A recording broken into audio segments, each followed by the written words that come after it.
बहुत समय पहले की बात है। किसी शहर में रवि नाम का आदमी अपने परिवार के साथ रहा करता था।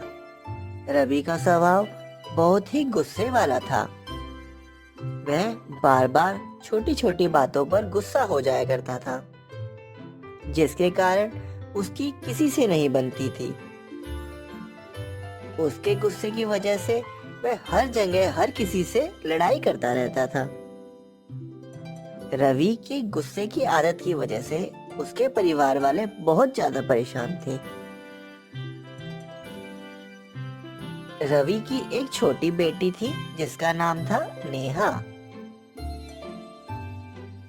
नेहा छोटी होने के कारण बहुत ही ज्यादा शरारती थी। पर जब रवि को गुस्सा आता था तो नेहा भी उस गुस्से से बच नहीं पाती थी।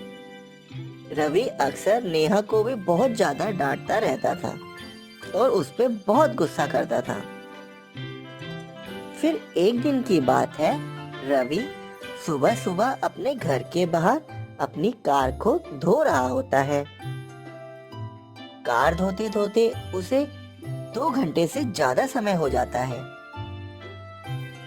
2 घंटे से कार धोते धोते रवि को काफी गुस्सा भी आ रहा होता है।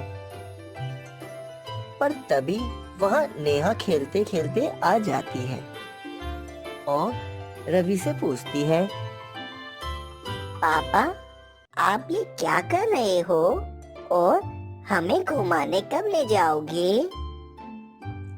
रवि उसकी बात सुनता है पर जवाब कुछ नहीं देता और अपने काम में लगा रहता है। क्योंकि रवि सुबह से कार धो रहा था, इसलिए उसे बहुत ज्यादा गुस्सा आ रहा होता है। नेहा फिर बोलती है, पापा, क्या मैं गाड़ी में बैठ जाऊं? तभी रवि को बहुत ज्यादा गुस्सा आता है और वह गुस्से में नेहा को जाने के लिए बोलता है। नेहा अपने पापा का स्वभाव देखकर बहुत ही ज्यादा दुखी हो जाती है, पर वह थोड़ी देर बाद फिर से खेलने लगती है और रवि भी गाड़ी साफ करने में लग जाता है।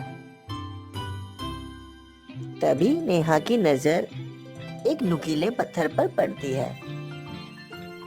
नेहा उसे उठाकर देखने लगती है। वह नुकीला पत्थर उसे बहुत ही ज्यादा अच्छा लगता है और वह नुकीला पत्थर लेके कार के पीछे जाकर बैठ जाती है और कार में कुछ लिखने लगती है। इस बात से अनजान रवि अपनी कार को साफ ही कर रहा होता है। तभी उसकी नजर नेहा पर पड़ती है। वह जाकर देखता है तो उसकी आंखें फटी की फटी रह जाती हैं। उसे बहुत ही ज्यादा गुस्सा आता है। वह देखता है कि नेहा ने पत्थर से गाड़ी पे डेंट डाल दिया है। रवि को ये सब कुछ बर्दाश्त नहीं होता। वह बिल्कुल नहीं चाहता था कि उसकी गाड़ी को कोई भी छुए और रवि को नेहा पर बहुत ही ज्यादा गुस्सा आता है। रवि गुस्से में उसे बहुत ज्यादा सुनाता है और उसका हाथ पकड़कर जोर से खींचता है, जिससे कि नेहा का हाथ मुड़ जाता है। नेहा को बहुत ही ज्यादा दर्द हो रहा होता है और नेहा बहुत रोने लगती है। पर रवि को तो क्या, उसके सर पर तो गुस्सा सवार होता है ना। जब रवि बहुत देर से देखता है कि नेहा का रोना तो बंद ही नहीं हो रहा है, तब उसकी आंख खुलती है और फिर वह फौरन नेहा को लेकर हॉस्पिटल भागता है।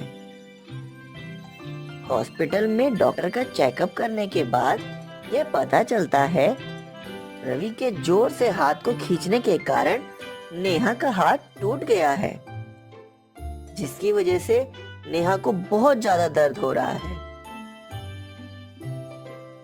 थोड़ी देर बाद नेहा के हाथ पे पट्टी कर दी जाती है। यह सब देखकर रवि की आंखों में आंसू आ जाते हैं कि उसकी एक गलती की वजह से उसकी बेटी को इतना दर्द सहना पड़ रहा है। तभी नेहा अपने पापा से पूछती है कि मेरा हाथ कब ठीक हो जाएगा। तो रवि रोते हुए ये बोलता है कि बेटा बहुत जल्दी तुम्हारा हाथ ठीक हो जाएगा, और नेहा से माफी भी मांगता है कि मेरी वजह से तुम्हारे हाथ पे इतनी चोट लग गई। और साथ ही रवि को अपने ऊपर बहुत ज्यादा गुस्सा आ रहा होता है कि एक गलती की वजह से नेहा को इतनी तकलीफ हो रही है। फिर वह दोनों हॉस्पिटल से घर आ जाते हैं। अगली सुबह रवि जब घर के बाहर खड़ा होता है, बाहर खड़ी कार को देखकर उसे उस डेंट की याद आती है जो नेहा ने उस पत्थर से कार के ऊपर मारा था। तो वह कार के डेंट को देखने के लिए कार के पास चला जाता है। जब रवि कार के पास जाकर देखता है तो उसके आंखों में से आंसू आ जाते हैं। यह सब देखकर वह रोने लगता है क्योंकि कार पर पत्थर से लिखा था आई लव यू पापा। यह सब देखकर उसे अपनी गलती पे बहुत ज्यादा पछतावा होता है। वह सोचता है कि उसकी एक गुस्से की वजह से उसकी बेटी का हाथ टूट गया। अगर वह उस दिन गुस्सा ना करता तो नेहा को इतना दर्द नहीं होता। वह तो एक छोटी सी ही बच्ची थी, वह तो सिर्फ खेल ही रही थी, पर मैं तो समझदार था। मैंने गुस्सा करके अपना तो नुकसान करा ही, साथ ही अपनी बेटी का भी बहुत बड़ा नुकसान कर दिया। और रवि को अपनी गलती का बहुत ज्यादा पछतावा होता है और वह कसम खाता है कि आगे से कभी भी बिना सोचे समझे कभी भी गुस्सा नहीं करेगा। तो दोस्तों, इस कहानी से हमें यह शिक्षा मिलती है कि हमें कभी भी बिना सोचे समझे गुस्सा नहीं करना चाहिए। गुस्सा करने से हमारा तो नुकसान होता ही है, साथ में दूसरों का भी बहुत ज्यादा नुकसान होता है। तो बच्चों, आपको ये कहानी कैसी लगी हमें कमेंट करके जरूर बताएं।